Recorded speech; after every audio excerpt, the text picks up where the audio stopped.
Educação.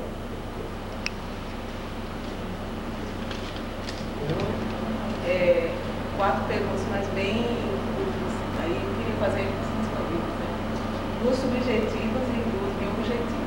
Primeiro, com esse processo que está se abrindo aí, a queda do muro, o negócio, toda essa cultura que a gente está vivendo, a gente está percebendo que as pessoas que participaram dos processos de repressão como coautores, né, assim, ou querer ou não querer, mas participar de um forma ou de outra, elas estão se colocando mais à frente.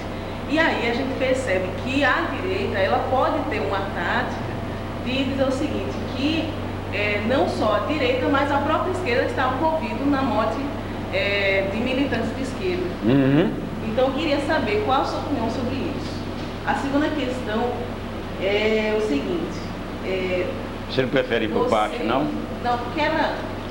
Tá. A segunda ela é bem próxima, as outras duas são objetivas. A segunda é o seguinte, você fala que se orgulha aí do que você fez positivo. E o que você fez negativo, que não precisa nem explicitar aqui. Como é que você reagiria se voltasse o tempo, ou se baixasse a repressão novamente, se houvesse uma mudança de conjuntura em que houvesse a mesma coisa? Qual seria a sua reação? A terceira pergunta, que a Edith citou, era como é que você se sustentava nesse período? Quer dizer, como é que era repassado essas velhas, mesmo para cachaçinha, cigarrinho, como era? Chegava sua mão esse dinheiro ou não? E aí você disse que passou 6 meses aqui em João Pessoa, quando chegou em João Pessoa, sem trabalhar. Como é que você se sustentou nesse período? E a última era o seguinte, você no início colocou que algumas pessoas sabiam do seu passado, mas continuaram caladas, algumas pessoas do PT. Aí você disse assim que se precisasse, eles diriam se precisasse na sua. Tá. Então eu coloco para você, quem são essas pessoas? São alguns nomes ou... Tá, ok. Agora vamos recapitulando por parte que a primeira, retomando, a primeira... se você acha que pode ser uma tática da direita de culpar, sim, se você pode ser um objeto novamente dentro da direita. Uma análise que eu vi, né, por parte do pessoal, inclusive decorre daí me solicitarem, né, abrir esse jogo aí, é justamente que pareceu, para quem leu, acompanhou a questão aí do Marivaldo, que dá a entender que haveria uma tática da parte deles, correto? De direcionar o quê? Eu até comentei isso antes desse negócio estourar com algumas pessoas aí. De começar a dizer o seguinte, quer dizer, os culpados, entende, eram os que eram militantes de esquerda e que se tornaram cachorros, alcaguetes, infiltrados, etc. No todo, a entrevista, do jeito que a Veja trabalha, ela parecia, veja bem, parecia que estava caminhando. Então aí houve algumas acareações. Né? À medida que ele fez isso, aí então começaram algumas pessoas que tinham desaparecidos, que tinham atuado, ou que, né, tinha atuado de outra forma e tal, tinha sido cooptado, aparecer e questionar algumas coisas que ele colocava. Ele fugiu de uma série de propostas, por exemplo, a nível do PCdoB, que é a mais, que ficou mais transparente, digamos, mais pública, quando ele acusou o Luciano Siqueira. Né? Aí o pessoal falou assim, não, mas não foi isso, que isso já tinha acontecido com o Luciano outra vez. Né? E aí ele dá uma notícia mais ou menos até truncada, né? Porque ele mistura com a questão de API 73. Aí depois ele pula para 82, que o Luciano estaria dando informações sobre o pessoal do PCdoB que estava se candidatando dentro do PMDB. Quando o Luciano questionou isso e outras pessoas do PCdoB, entende, questionaram abertamente dentro da Comissão de Direito Político isso aí, ele reafirmou, mas fugiu da cariação. Luciano foi até lá e ele não quis, porque falou que não conhecia, não se negou. Outra questão, por exemplo, Madar, ele, em determinado momento, ele cita lá o doutor Birajara, que o doutor Birajara tal. Quando Madar tentou confrontar com ele, ele também escapuliu. Né? Então ficou um negócio meio assim estranho. Né? Poderia, entende, na opinião do pessoal, poderia ser uma tática, como pode estar havendo outras. É o que eu tentei falar aqui rapidamente, respondendo uma outra pergunta, entende? Quer dizer, o que está ocorrendo agora, a nível de um jogo político, né, de forças, entende, diferenciadas e de campos opostos, entende? É uma continuidade de uma guerra anterior, entende? Sob novas formas. Entende? Aí tem tática de um lado e tática do outro. Tá? Uma tática empregada parece, a partir de uma determinada tática empregada de cara de se arrepender, então não sei o que, se começou a montar uma outra tática no intuito, com um objetivo, né, definido, de vir resgatar essa história do 144, etc, etc. E aí começou a aparecer outras pessoas, como está ocorrendo. Tá? Vai continuar saindo coisas, não me cabe isso informar, quem cabe informar isso é a Comissão de Desaparecido Político. Logo vai estar saindo outras coisas em imprensa, envolvendo outras pessoas, outros partidos, sem ser AP, sem ser eu, com outras pessoas, com outras situações. Deve sair coisa nova de guerrilha do Araguaia, como saiu localização de alguns corpos, como saiu recentemente localização em alguns no Rio Grande do Sul. Bom, isso vai continuar saindo aí e ao mesmo tempo está havendo um processo de um embate político, mas que também coloca uma negociação. Até agora, o que saiu a nível de imprensa? O que está sendo colocado nessa negociação? De um lado, o ministro do Exército diz que nós podemos abrir os arquivos, podemos ajudar a achar os desaparecidos e os mortos, etc, etc. Mas não aceitamos, queremos a contrapartida do Congresso, não mexer na lei da anistia. No fundamental, que eles estão dizendo é o seguinte: ela é recíproca e tem que manter recíproca. Ninguém pode acusar pessoalmente que o doutor fulano ou o coronel fulano foi responsável pela morte de fulano. É isso que está colocado na última notícia a nível de jornal que eu li. A nível de maiores informações, isso aí é para lá com o pessoal que está mexendo com isso aí, que tem gente de tudo quanto é partido. Aí você faria de novo a parte política? Tenho certeza que não, porque simplesmente não seria.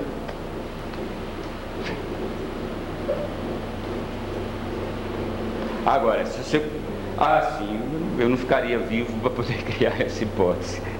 Faça as circunstâncias que estão sendo colocadas. Tá? Não posso dizer isso. Tem? E eu não posso responder isso objetivamente, porque isso implica um punhado de subjetividade. Eu poderia dar, por exemplo, falar, e aí sinto muito, eu posso responder de forma resumida, tá? Com conversa com muitas pessoas, com conversa com analista, com conversa com psiquiatra, com pessoas ligadas à militância. Agora mesmo me ofereceram, me empurri, uma assistência psicológica, não sei o que e tal, até aqui mesmo e tal. Eu, por enquanto, acho que isso não é necessário, né? Tive rapidamente, em 83, conversando alguma coisa, acho que dá para levar as coisas, mas me parece o seguinte: há que distinguir entre duas coisas, entende? Aquilo que é psicológico, digamos assim, ou físico, e aquilo que é ideológico. Entende? Eu considero, entende, que do ponto de vista ideológico, eu mantenho, entende, uma perspectiva ideológica. Do ponto de vista, aí envolve questão de subjetividade, circunstâncias, etc, etc, etc, etc, etc, entende?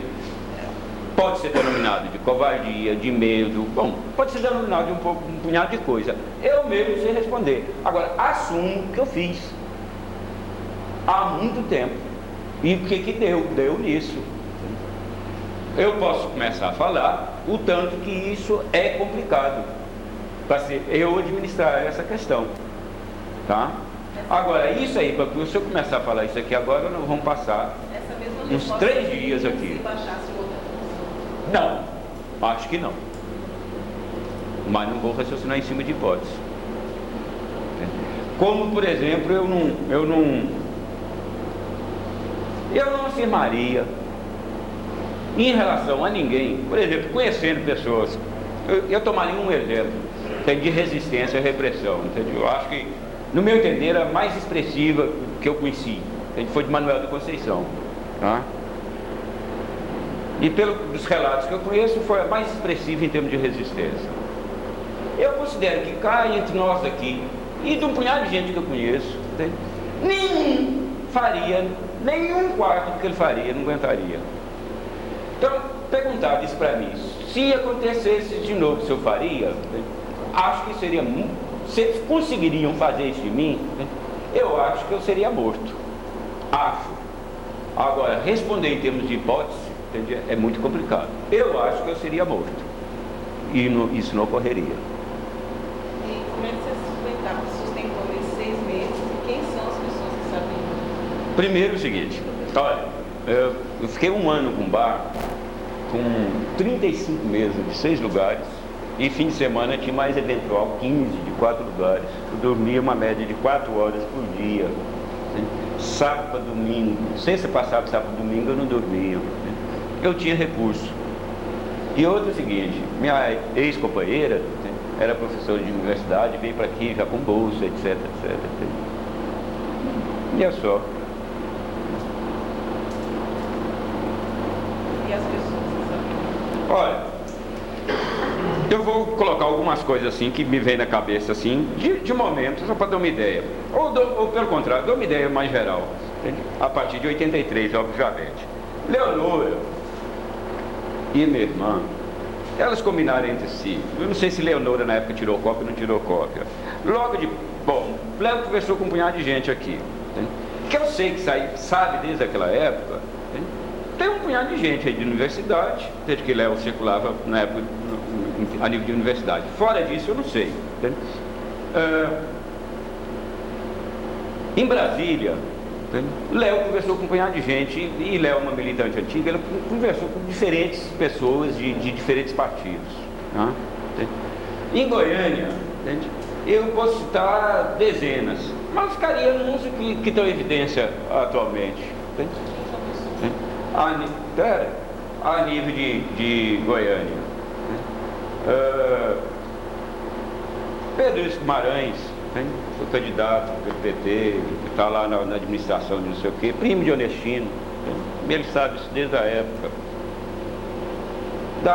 O Darcy não sei, não tenho certeza. Valdir Camacho, casado com Tânia Guimarães, prima de Onestino, padrinho de casamento meu, coordenador de campanha do Darcy, sabe isso desde 83. Bom, aí vai, tem gente de Anápolis, não sei o quê, é um punhado de gente. Mais fácil é perguntar para o pessoal mesmo, sabe? Direto. Não sei. Eu faria o seguinte, sabe? Gostam, sabe essa história, sabe? Não sei. Não sabe. Mas porque eu não tenho, veja bem, depois do meu depoimento, eu não tenho controle sobre isso. É muito mais fácil. Se tem uma pessoa. Na verdade, tem uma história. Se tem uma pessoa que sabe, quem ficou sabendo na época, se chama Eleonora Menicúcio de Oliveira. Para quem que ela contou na época. Ela sabe. E é simples perguntar isso para ela. É só telefonar, ela fala porque ela conversou. Ela sabe muito mais do que eu. Correto? Não, mas Léo é militante antiga, conhecia todo mundo aqui em João Pessoa. Com quem que ela conversou, falou? Tem algumas pessoas que eu conversei, né? Mas, Gil, que sabe. Essa pergunta que Edinaldo está fazendo agora, eu acho que ela é importante mais no seguinte aspecto. As pessoas que você disse que sabiam desta história que você está abrindo agora, ou as pessoas sabiam de uma outra história, um outro enfoque? Para quem, sabe, você teve coragem, né, nesse período de assumir essa história por inteiro, dessa forma como você está assumindo agora, para outras pessoas, ou foi a partir da fita que daí você não sabe para quem foi que soube e não, veja bem, circulou outra versão? Essas coisas não são tão lineares assim, então, sabe, entende como, né? Quando eu dei esse depoimento, eu dei ele para Madar e para Léo. A partir daí, eu fiquei muito tempo sem conversar nada, com porra nenhuma, e contar nada, e não falar mais nada para ninguém. Deixei na mão das duas.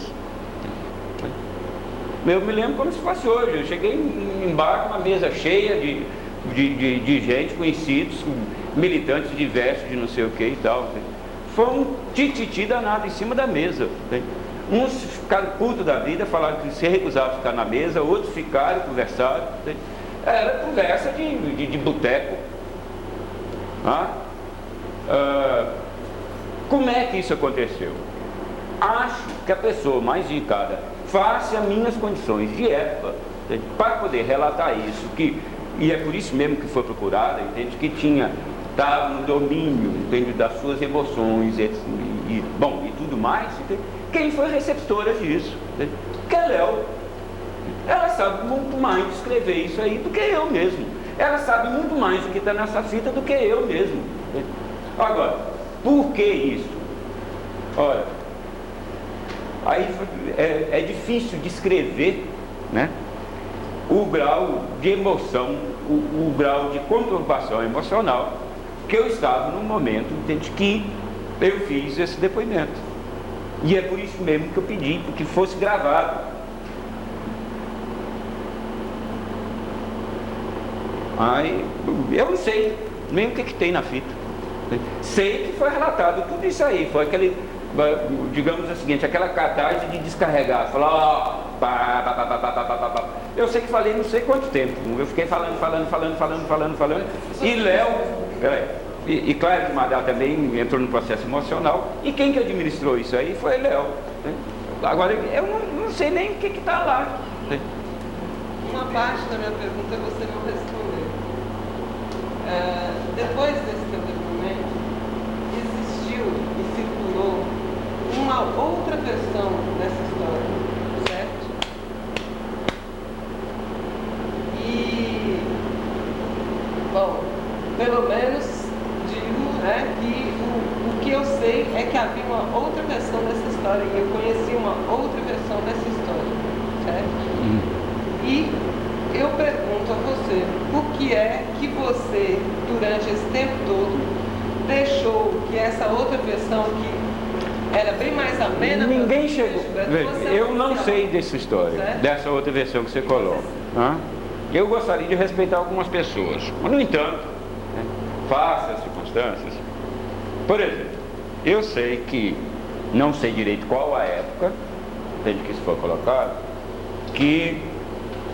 a professora Lourdes sabia, a professora Dei sabia, pessoas que circulavam no mesmo âmbito que Léo circulava a nível de ciências sociais lá da universidade.